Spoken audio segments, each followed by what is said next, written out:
Well, thank you for all of your questions about our first video, which was about fertilizing mango trees. So covered some fertilizers and amendments.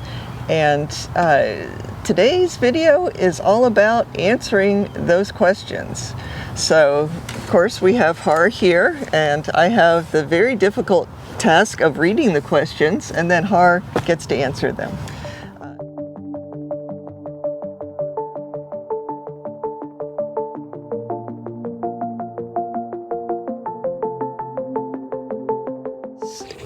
Today's questions are on the application of fertilizers and amendments.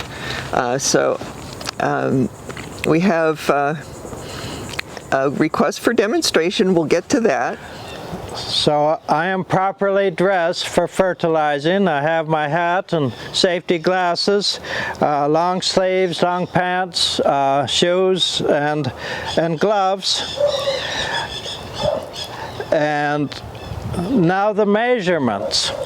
A lot of people get annoyed when I talk about handfuls because different people have different sizes of hands. Well, that's true. And your hand size changes per the gloves you put on.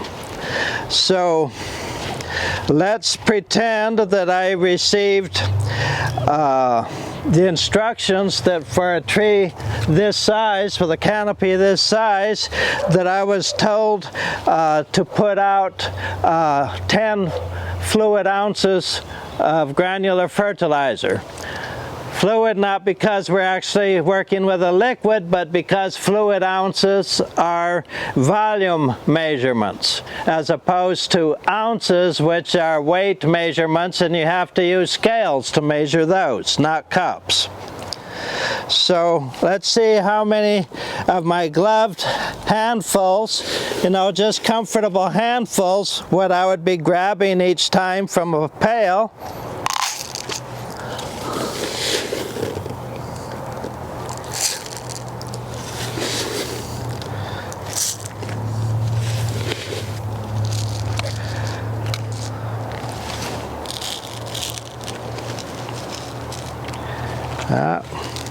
Pretty close to 10 ounces. So that was 4, right? Okay. This is sulfate of potash magnesia. So 0022. That's pretty concentrated. We don't want to put out heavy amounts of it. I do want the fertilizer to be from well past the canopy to a foot or so from the trunk. So for a tree this size, and I wouldn't be starting from a cup, I would have a pail here. There's 1, 2, 3, 4. And that's it for the sulfate of potash magnesia. And we put out half as much of gypsum. So that's going to be around 5 ounces. But I would just be using handfuls, so I would be doing 1 handful on each side of the tree and trying to make it spread. Now we could be more careful and go around like that, which is all the better if we don't have hundreds of trees to do.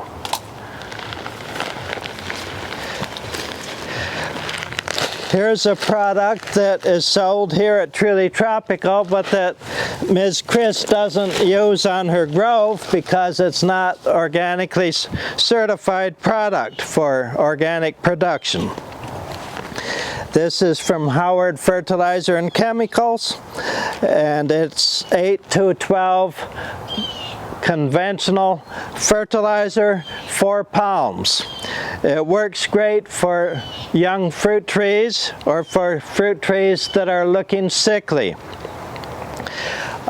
This mango is actually big enough to not be using this on, but if the customer using it wants the tree to get bigger, well then certainly applying fertilizer with nitrogen, such as the 8% and the 8-12 would be great. And so it's a smaller amount of potassium, and so we would use probably just 1 handful of gypsum along with it.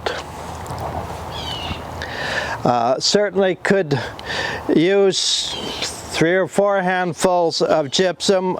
It wouldn't hurt anything, and it might help to put out more like that.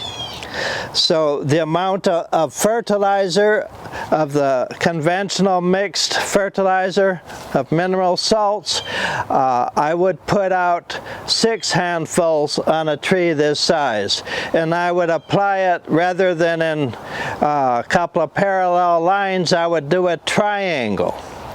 So I would do 2 handfuls here, 2 handfuls here, and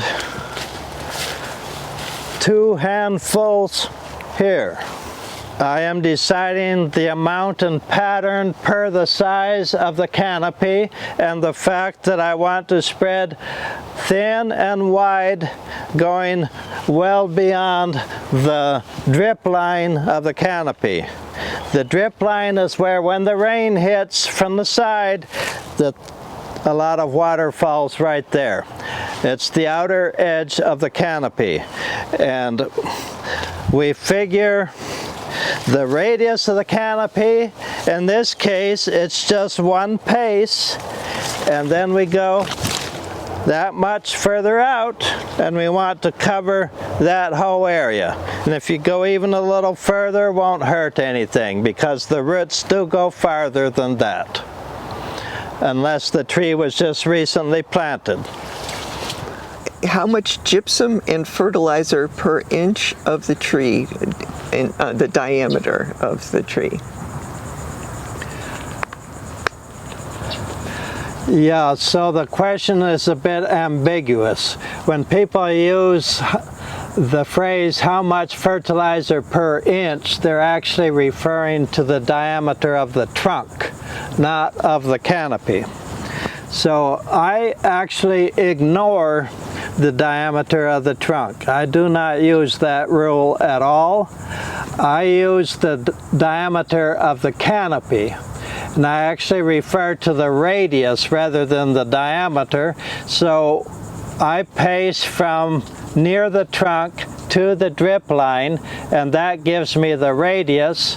And so I am going to fertilize 1.5 times the radius up to 2 times the radius of the canopy. And rather than calculating pounds or cups, I go by what it looks like as I spread it on the ground. I want to spread it so thin that you have to look closely to see it, but at the moment I'm spreading it and I'm right there, not looking off from the side, I can see it, and I just keep spreading till I've done the whole area. Now, if I'm giving advice to a grove owner and they have, regular tree spacing and all that, well then I'll give a per acre of treated area rate so that they can figure how much fertilizer to order, how many pallets of fertilizer. But for the homeowner situation, which is where I have usually actually done the fertilizing myself, I just go by the looks. Of course, when one buys the fertilizer, one does need to have some notion of how much fertilizer to buy. But with any of these normal groves, any of these normal sized grove trees, I would put out one 50-pound bag for every 3 to 4 trees. And that is of the mixed fertilizer, the 0316 or 0322. So I have a little follow-up question on that. Do you think the age of the tree has anything to do with the demand? Because, you know, we trim our trees every year, and so they go back to, you know, sort of the same size every year. And if we didn't do that, they would be huge. And if you can compare, like, one of our trees, in, you know, at least in your experience, to a younger tree of a similar size, do you think there would be a difference there? Well, the longer the tree has been in the ground, probably the farther the roots go out sideways. People who have really huge trees need to realize that their roots are probably going under the street and going into the adjoining neighbors' yards. So if the neighbors are putting out weed and feed, you know, your fruit may be contaminated. Oh, joy, right? Having to deal with neighbors about that. But that's another reason to keep your trees pruned from the start so that they don't get oversized. Certainly trees that have wider spreading roots and deeper penetrating roots are less likely to be in need of frequent fertilization. Maybe just once every 2 or 3 years would be enough to keep everything topped up right. Okay, we have a question that I'm going to modify a little bit. What fertilizers can you apply gypsum with or at the same time? And are there fertilizers that you should not apply at the same time as you apply gypsum? I don't know of any incompatible fertilizers with gypsum.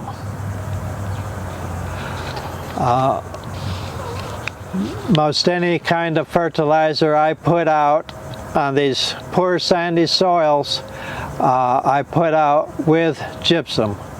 Unless, obviously, in the last month or two, a lot of gypsum has been applied already. If you are on high calcium soils, you don't put out gypsum. If you've had a soil test that shows that your soil and the leaves of your tree, you do test both at the same time, the soil near the tree and leaves from your tree. If both show good amounts of calcium already, well, then you can skip gypsum application. Beware of the laboratory interpretations, however. Usually somewhere on there they say what crop they're interpreting by. Many laboratories actually have no data bank about mango trees, and they'll tell you what's good for citrus, or maybe even alfalfa and corn. So that really is extremely misleading. Okay, so now we have some, that was the how category, and now we have some timing questions. When do you use potassium magnesium sulfate versus a 0,212? I've never worked with a 0,212. Maybe they mean the 0316 or the 0322. Yeah, let's assume that they mean a 0322. Right. So 0322 is good for most persons' purposes with mature fruit trees, especially mangoes, lychees, and longans. And some other species of trees, if the trees have gotten already too big and are already very leafy and dark green, then you avoid putting out nitrogen. So use the 0322, which is a mix of mineral salts. Now, if you're trying to follow the rules of organic production in the United States, those rules strongly frown on the use of most mixes of mineral salts, because they have a rule that requires laboratory testing of soil and leaves to prove whether or not the tree is deficient in one or other specific elements. And whatever is proven to be deficient or at least low,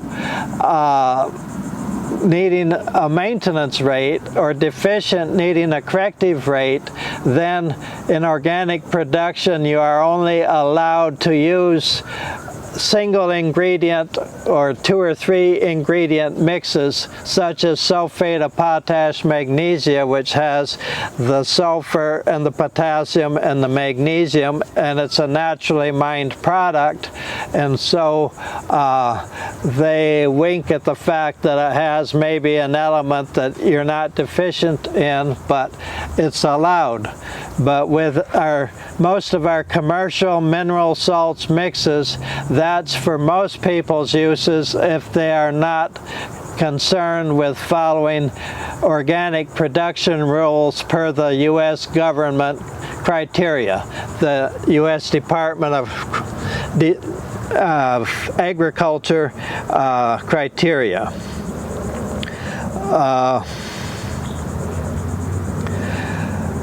So sulfate of potash magnesia is a naturally mined product. Sometimes it's coated, and some people don't even like that. I don't think I agree with that concern.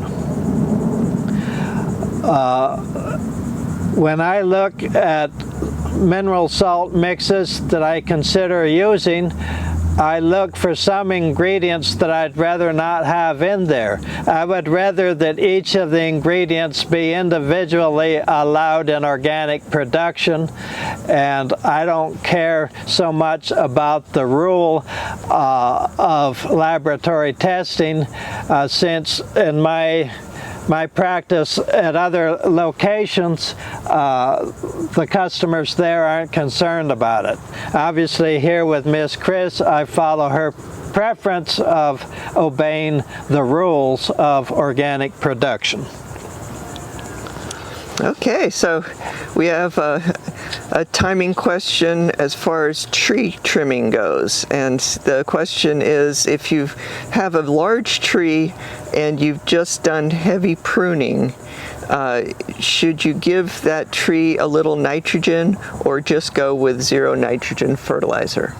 I would give the tree some nitrogen.